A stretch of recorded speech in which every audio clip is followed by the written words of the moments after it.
আপনি চিপস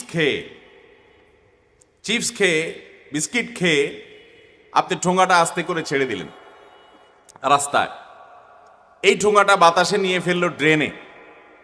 এই ড্রেনে পানি জমলো এবং জলাবদ্ধতা তৈরি হলো। সামান্য বৃষ্টিতেই সব তলিয়ে গেল।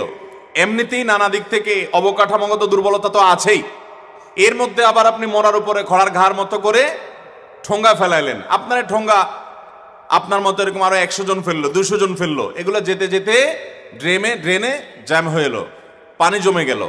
এমনকি ওই পানি থেকে, সেখান থেকে আপনার এডিস মশা জন্ম নিয়ে সেই মশা কোনো মানুষকে কামড় দিয়ে ক্ষতিগ্রস্ত করে, অসুস্থ করে, এমনকি মৃত্যুর মুখেও পতিত করতে পারে। আপনি কিন্তু জানলেন না, ওই যে ফেলে দিয়ে চলে গেলেন। ডাব খেয়ে ডাবের খোসাটা, মালাটা আপনি ফেলে দিয়ে চলে গেলেন। এই মালা সেখানে বৃষ্টির পানি জমলো।